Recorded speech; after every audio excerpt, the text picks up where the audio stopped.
हाय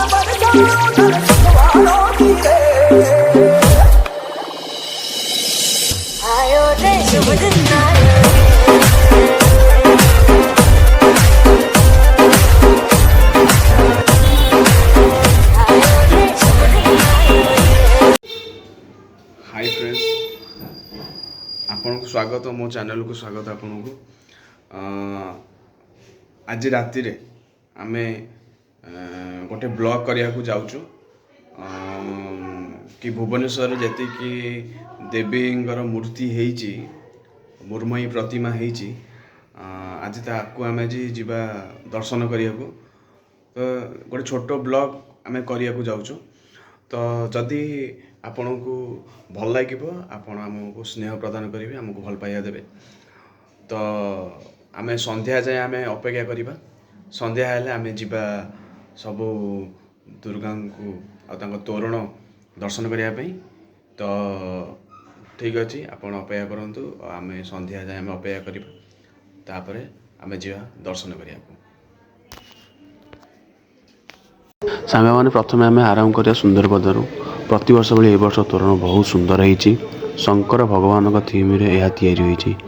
ए वर्ष एमाने golden jubilee माने 50तम वार्षिक उत्सव पालन करुछंती। जदि आम भितर को जीवा आम देखा पाइबा जे माँ कर विभिन्न रूप जमिति कि काली, सिद्धिदात्री, माँ घोरी, कात्यायनी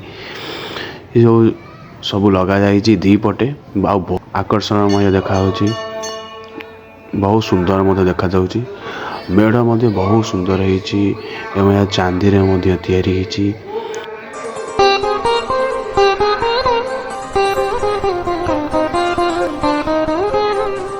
किछि बाट गला परे कुंभार साही पड़ी एवं कुंभार साही रे शिव पार्वती एवं त्रिपुरासुर, शिव केमी त्रिपुरासुर को वध कर तार मूर्ति दर्शाई एवं बहुत सुंदर होती। मेढ़ तो माने सुनार झालसी यूज कर बहुत बढ़िया लगे। किसी समय आगू गला आमर केउसाई छक माँ को मूर्ति, भव्य मूर्ति बहुत सुंदर होती। एवं खराकिया बैद्यनाथ रे शिव केमिति त्रिपुरासुर को वध करिसेंती ताहा मध्य बहुत बढ़िया होती।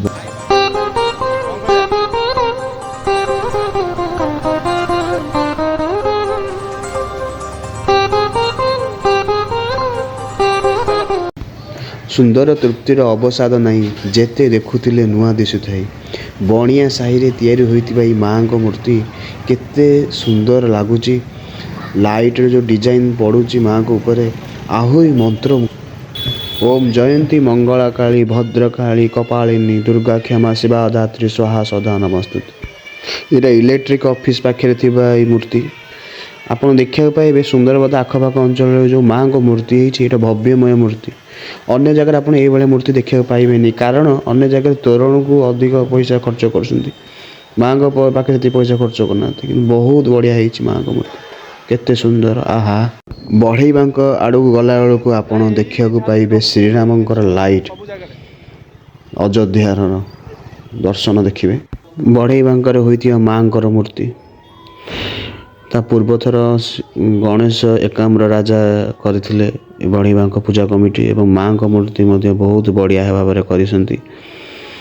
तापर आपण देखा पाइबे तीन मुंडिया छकरे होइथिबा चांदी मेढ़, माँ को चांदी मेढ़, भव्य चांदी मेढ़ आखि लाखी जाउची। केते सुंदर हेची माँ को यही चांदी मेढ़। किछि बाट आगु गला बेलू रथ रोड रे आपण माँ को मूर्ति देखा पाइबे। दीटा मूर्ति करिसेंती, बहुत सुंदर होती माँ को मूर्ति, बहुत भल मूर्ति होती। तापर आमे जे स्टेशन बाजार जा सबु वर्ष भली स्टेशन बाजार नुआ नुआ क्रिएटिव थीम करी आछंती। पूर्व वर्ष रे एक्वेरियम थीम करथिले। ए वर्ष रे माने आपण ट्रिपल थीम देखा पाइबे। फास्ट आपण देखा पाइबे किछि मम्मीज जेंति कि पिरामिड स्ट्रक्चर रे माने स्टार्टिंग पॉइंट रे करा जाइछि। सेकेंड रे जंगल व्यू माने एंट्री गेट जंगल व्यू देखा पाइबे। थर्ड रे आपण रामोजी फिल्म सिटी जमी मंदिर एंड पिरामिड मिक्स मतलब ये करछंती। बहुत सुंदर होइछि। एबरा पाखापाखि 6-7 ये भलिया करछंती एवं लास्ट पट को एंट्री गेट करछंती। କିଛି ନୂଆ ୟୁନିକ୍ ଇଏରେ କରିଛନ୍ତି, ୟୁନିକ୍ ଷ୍ଟାଇଲ୍ରେ କରିଛନ୍ତି, ବଢ଼ିଆ ଲାଗୁଛି। ଏବେ ଆପଣ ଦେଖିପାରୁଥିବେ ଜଙ୍ଗଲ ଭ୍ୟୁ, ଏଣ୍ଟ୍ରି ପଟା ଜଙ୍ଗଲ ଇଏ ମାନେ ଫରେଷ୍ଟ ୱେରେ ଦେଖେଇଛନ୍ତି। ଗଛ ଦେଖିବା ପାଇବେ, ପତ୍ର ଦେଖିବା ପାଇବେ। ମୁଁ ମୋ ଭାଇମାନେ ସବୁ ଆସିଛନ୍ତି ଏଇଠିକି, ବହୁତ ଆମେ ଏନ୍ଜୟ ମଧ୍ୟ କରୁଛେ। କାଲି ଏତେ ଭିଡ଼ ମଧ୍ୟ ନଥିଲା। ଆଉ ଦେଖିବେ ଏଇଟା ବାହୁବଳୀର ହାତୀ ଦେଖିବେ। ଆପଣ ଯଦି ଯିବେ ଭିତରକୁ ଯିବେ ଦେଖିବେ ବହୁତ ସୁନ୍ଦର ହେଇଛି। କୌଣସି ଜିନିଷକୁ ଆପଣ ହାତ ନ ମାରିବେ, ନିଷେଧ। କୌଣସି ଜିନିଷକୁ ଛୁଇଁବେନି, କାହିଁକିନା ଏଇଟା ସୂକ୍ଷ୍ମ କାରୁକାର୍ଯ୍ୟରେ ତିଆରି ହେଇଛି। ଆପଣ ଦେଖି ଯେତେବେଳେ ଭିତରକୁ ପଶୁ ଦେଖିବେ ଆପଣ ରାମୋଜୀ ଫିଲ୍ମ ସିଟି, ଯେତେବେଳେ ମୁଁ ପ୍ରଥମରେ ଆପଣଙ୍କୁ କହିଥିଲି ଆପଣ ଦେଖିବାକୁ ପାଇବେ। ପରଦାରେ ତିଆରି ହେଇଛି ପୁରା ବିଲ୍ଡିଂ, ସାଇଡ଼୍ ପଟେ ଆପଣ ଦେଖିବେ ପୁରା ବିଲ୍ଡିଂ ହେଇଛି ରାମୋଜୀ ଫିଲ୍ମ ସିଟି ଭଳିଆ, ବହୁତ ସୁନ୍ଦର ହେଇଛି। ଆଉ ବହୁତ ସ୍ପେସ୍ ଅଛି, ବିଗ୍ ସ୍ପେସ୍ ଅଛି। ଆଉ ଗୋଟେ ସାଇଡ଼୍ ପଟେ ଗୋଟେ ପୋଖରୀ ମଧ୍ୟ କରିଛନ୍ତି, ଗୋଟେ ଛୋଟ ପୋଖରୀ ଭଳିଆ। ଆଉ ସେଇଠି ବତକ ମଧ୍ୟ ସେଇଠି ଛାଡ଼ିଛନ୍ତି। ଆଉ ଫଟୋ ଉଠାଇବା ପାଇଁ ବହୁତ ହେଇଛି, ଭଲ ଜାଗା ହେଇଛି। ଆଉ କିଛି ସମୟ ଆଗକୁ ଗଲା ପରେ ଭିତରକୁ ଗଲା ପରେ ମାଆଙ୍କ ଦର୍ଶନ ଆପଣ ଦେଖିବାକୁ ପାଇବେ। ବହୁତ ସୁନ୍ଦର ଦର୍ଶନ ମାଆଙ୍କର ହେଲା। କମ୍ ଭିଡ଼ ଥିଲା, ଏତେ ବି ଅଧିକ ଭିଡ଼ ନଥିଲା। ବହୁତ ଭବ୍ୟମୟ ଦର୍ଶନ ହେଇଛି ମାଆଙ୍କର। ପଛରେ ସୁନାର କାରୁକାର୍ଯ୍ୟ, ସୂକ୍ଷ୍ମ କାରୁକାର୍ଯ୍ୟ ହେଇଛି, କାଫି ସୁନ୍ଦର ହେଇଛି ବହୁତ। ଝାଡ଼ପଡ଼ାରେ ଦେଖନ୍ତୁ ଆପଣ ଗେଟ୍ ଦେଖିବାକୁ ପାଇବେ, ଲାଇଟ୍ର ଗେଟ୍। ଝାଡ଼ପଡ଼ା ଦୁର୍ଗା ପୂଜା କମିଟି କେତେ ସୁନ୍ଦର ଗେଟ୍ କରିଛନ୍ତି, 3ଟି 4ଟା ପାଖାପାଖି ଲାଇଟ୍ ଗେଟ୍ କରିଛନ୍ତି। ବହୁତ ସୁନ୍ଦର ଗେଟ୍ ଲାଗୁଛି, ଫିଲ୍ ଲାଗୁଛି କି ରିଅଲ୍ ଦଶହରା ଏଇପଟେ। ଆଉ ଅତି ସୁନ୍ଦର ହେଇଛି ଲାଇଟ୍ରେ ଗେଟ୍।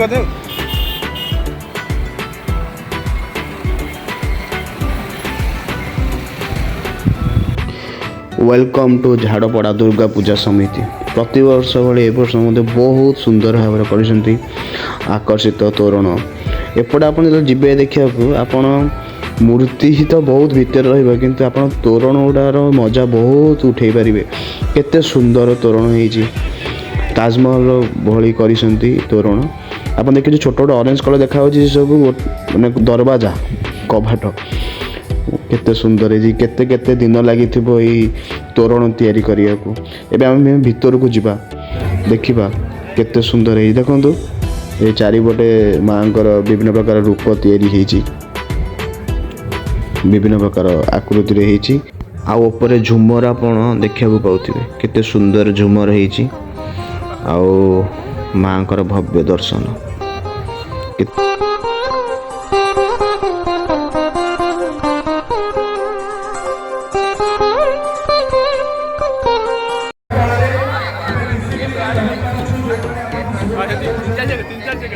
ଏବେ ଆମେ ଚାଲିଯିବା ବମିଖାଲକୁ। ବମିଖାଲ ଦେଖିବାକୁ ପାଉଥିବେ ଗୋଟେ ବଡ଼ ପ୍ୟାଲେସ୍, ସୁନ୍ଦର ପ୍ୟାଲେସ୍, ଯେମିତିକି ଫ୍ରାନ୍ସରେ ଆପଣ ଦେଖିବାକୁ ପାଉଥିବେ ଏଇଭଳିଆ ପ୍ୟାଲେସ୍, ବଡ଼ ବଡ଼ ପ୍ୟାଲେସ୍ ସେଇଭଳି ଶୈଳୀରେ ତିଆରି କରିଛନ୍ତି। ପୂର୍ବବର୍ଷ ମାହିଷ୍ମତି ବାହୁବଳୀର ଯେଉଁ କିଙ୍ଗଡ଼ମ୍ ରାଜ୍ୟ, ମାହିଷ୍ମତି ରାଜ୍ୟ କରିଥିଲେ, ଏବେ ପ୍ୟାଲେସ୍ କରିଛନ୍ତି। ଭିତରକୁ ଯାଇ ହେଲାନି କାହିଁକିନା ଭିତରେ ବନ୍ଦ ଥିଲା, ମେ ବି କାଲି ଖୋଲିପାରେ। ଆଉ ବହୁତ ସୁନ୍ଦର ହେଇଛି। ଏବେ ଆମେ ଚାଲିଯିବା ରସୁଲଗଡ଼। ରସୁଲଗଡ଼ ଶ୍ରୀରାମ ମନ୍ଦିର, ଯେଉଁ ଅଯୋଧ୍ୟାରେ ଯେଉଁ ହେଇଛି ମନ୍ଦିର, ରାମଙ୍କ ଜନ୍ମଭୂମି ଅଯୋଧ୍ୟାରେ ଯେଉଁ ମନ୍ଦିର ହେଇଛି ସେଇଭଳିଆ ତିଆରି କରିଛନ୍ତି, ବହୁତ ସୁନ୍ଦର ହେଇଛି। ଏବେ ଆମେ ଭିତରକୁ ଯିବା, ଲାଇକ୍ ମନ୍ଦିର ଭଳିଆ ହେଇଛି ଏଣ୍ଟ୍ରି ଗେଟ୍ଟା।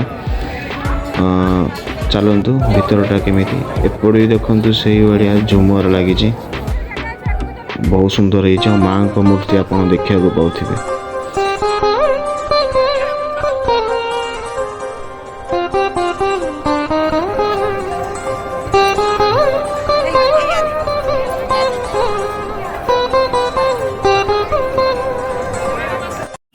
ଏବେ ଆସିଯିବା ଶହୀଦନଗର। ବହୁତ ବଢ଼ିଆ ଭାବରେ କରିଛନ୍ତି ଶହୀଦନଗର ଦୁର୍ଗା ପୂଜା କମିଟି। ଆଉ ଏଇଟା ଦେଖିବେ, ଏଇଟା ଆପଣ ଦେଖିବାକୁ ପାଉଥିବେ ଗାନ୍ଧୀଙ୍କ ଷ୍ଟାଚ୍ୟୁ। ଲାଗୁଥିବ ଆପଣଙ୍କୁ ମାନେ ରିଏଲ୍ ଷ୍ଟାଚ୍ୟୁ, ବଟ୍ ଇଏ ଗୋଟେ ମାନେ ମଣିଷ ନିଜ କଲର୍ ବୋଳିକି ଛିଡ଼ା ହେଇଛନ୍ତି। ମୋତେ ଲାଗୁଛି ରିଏଲ୍ ଷ୍ଟାଚ୍ୟୁ ବୋଲି। ଏବେ ଯିବା ମାଆଙ୍କୁ ଦର୍ଶନ କରିବା। ଦେଖନ୍ତୁ ମାଆଙ୍କ ମୂର୍ତ୍ତି ଦେଖିବାକୁ ପାଉଥିବେ, କେତେ ସୁନ୍ଦର ମୂର୍ତ୍ତି। ଲାଷ୍ଟକୁ ଆମେ କିଛି ମଜା କଲୁ, କିଛି ଏନ୍ଜୟ କଲୁ। ଆଇସ୍ ବିସ୍କୁଟ୍ ଖାଇକି ପାଟିରେ ଧୂଆଁ ବାହାର କରୁଥିଲୁ। ତା ପାଇଁ କିଛି କ୍ଲିପ୍